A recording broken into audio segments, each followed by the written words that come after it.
A lot of brokers watching this video especially might take a certain level of offense to it. And to an extent, this is kind of just me venting about personal experiences and issues that I have run into. I'm trying to move responsibility off of myself to an extent, but at the same time, I'm also taking responsibility for it. And you'll see the solution to that now in the video as well. So just a heads up, this might offend you to an extent. This might attack you in the way that you've built your business and certain identity ties that you might have, but I think that it's necessary for me to say it because I think you can benefit from it as well if you're open to the idea that there's a way that I can actually help you by watching the entirety of this video. First of all, and you can see this in the title, and I want to come out and say it, I'm shamelessly copying Charlie Morgan within my own business moving forward. I'm copying everything that he does, everything that he stands for, and how he has grown his own business as well. Because I know it works. And he would do the same thing because a large part of his messaging is just take what other people have already done and made successful and implement it yourself. So that's what I'm going to fucking do because I know it works. But part of the reason that I'm looking to do this is because I have been self-taught in business. There isn't like a person that can come along and be like, hey, yeah, but here is like a module that you can do. You're going to do a test on it at the end of the month, and then I'll give you a certificate, and all of a sudden you're qualified. You often do this and be successful. It's not how the world works. Unless you want to get a salary job, but this isn't for a salary job, people. If you're watching it with a salary, then I don't know why. Not that I have an issue with them. I'm waffling. The point that I want to make is that I have constantly been open to learning in business because I need to self-teach myself to get to a position whereby I can deliver results for people. And I've been learning from people who have already successfully built businesses, such as Charlie Morgan, for example. And I've been trying to learn from actual brokers and clients in the space who I've worked with as well. And my main priority was on ads. Let's learn ads. Let's get better with my ads. Let's get better with my appointment setting, better body leads, more appointments, more appointments, more appointments. And that's just going to be the fix to everything. But you'll notice that I said that I was always open to trying to learn new things and trying to learn new ideas. And whenever I delivered these appointments to people and they told me that appointment's not qualified because they didn't buy from me, I was under the impression that these people were the same as me and were constantly open to the idea of being wrong and learning and amending their processes to achieve different results. But I don't think that this has always been the case with every single person that I've been in business with. And this is an issue because it puts two people on different playing fields. It's not an even playing field anymore. I'm open to the idea that I can have an issue on my side of things. But if one side isn't open to the idea that there could be an issue on their side, before you know it, I can't have a high-level overview.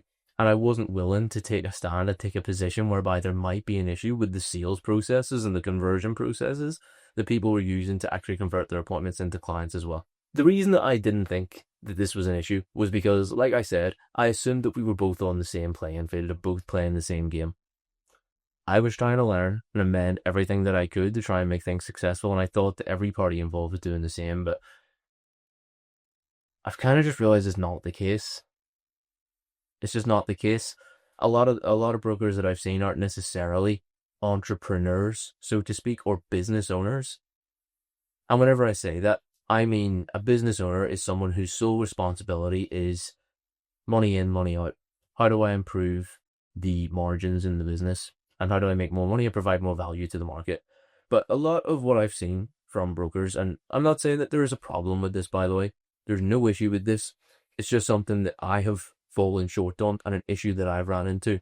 I'm trying to give you a bit more personal insight into what I do in my own processes. A lot of brokers will build their client bank by speaking with friends and family, by potentially buying some leads and things like that, doing what they can to get business in the early days and networking and developing opportunities and kind of like just forcing themselves into the market, forcing themselves into existence. And then you can secure repeat business from those guys. Let's say a Remo comes up a couple of years down the line, some additional borrow and so on and so forth. So it's self-sufficient to an extent, and then they can refer people, friends and family, their own friends and family as well. And then they'll refer each other. It's get yourself to a couple of hundred clients, and then all of a sudden you can kind of coast off of that for the rest of your career. And that's absolutely fine. The problem with it is that it is one style of business. It is one way of making sales. It's dealing with people who trust you and have already decided to buy. And that is only one set of circumstances under which you can secure business. And also, dare I say, it's the easiest set of circumstances under which you can secure a business. All that you need to do is show up and give them what it is that they're looking for. It's not necessarily about having the processes in place to secure the trust that you need and actually get them bought in on the process as well. So whenever I was delivering appointments for people who weren't ready to buy or sold on the broker as it stood, and I was told, hey, those leads are shit, I genuinely believed that the leads were shit and that everything I was doing was dog shit. But does that necessarily mean that just because one person who's only had one perspective on sales and growing a business and growing a client bank, whenever they say something like that, does it actually mean that that's actually representative of objective reality? Because if someone fits a certain set of conditions, let's say someone has a certain amount saved for deposit, they have good income, they have no issues with their credit, and they're 100% eligible for a product, a salesperson would come along and someone who's built a business as a business owner, as opposed to, dare I say, a glorified freelancer, a glorified service provider, will say, cool, now we just need to get a process to build trust with that person and get a process to get them sold on the service as well. Because those are the two main things that you need. But every single sale that you've had in your life up until that point has been built off of trust that's already been pre-built, and the fact that they've been bought into the service before they contacted you, then you're not going to be willing to accept that someone that doesn't fit those set of conditions is a lead or a good lead or one that you're willing to share your time for. And that's fine. But it doesn't lend itself too well to trying to grow your business through other methods that provide you with leads that don't fit that criteria.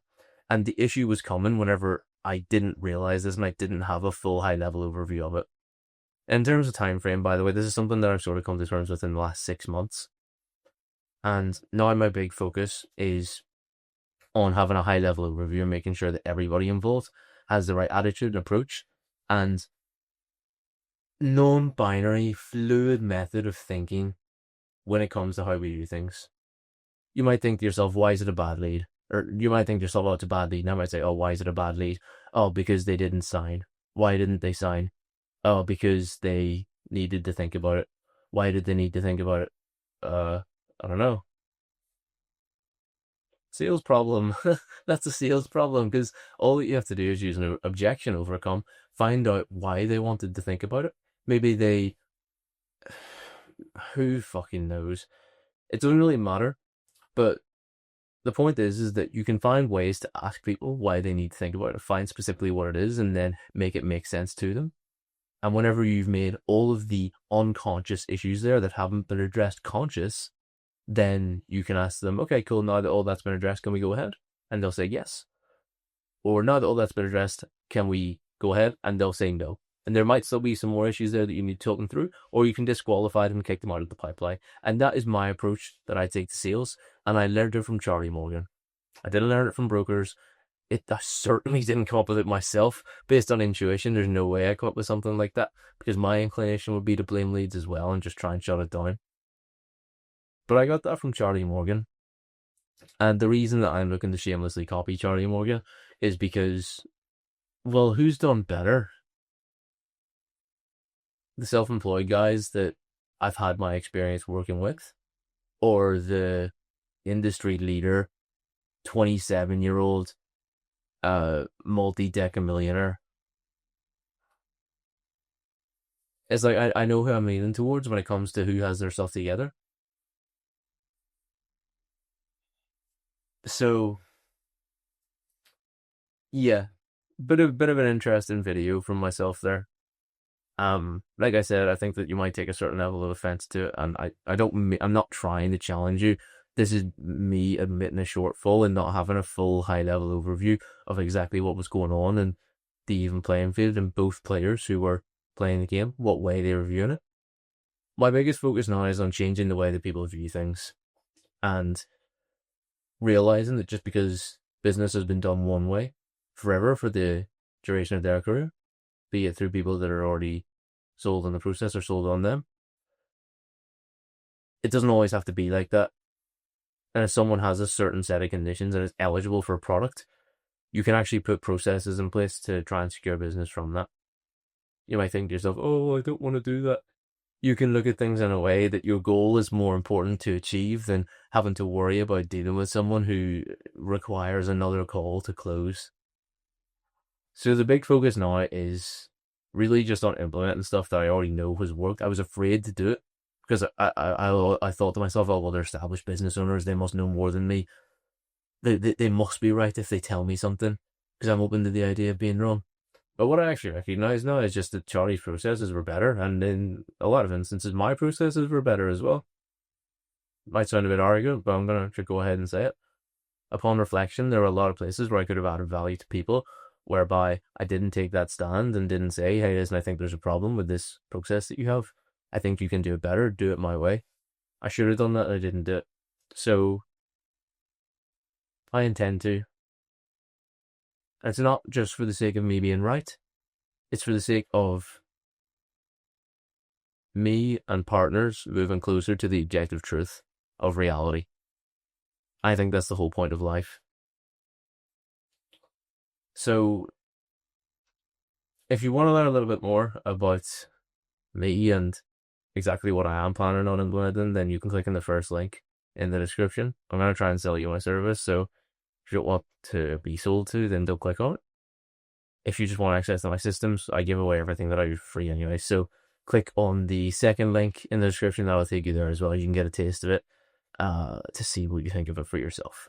But I appreciate you tuning in. I look forward to seeing you in the next video or on the call as well. Take care.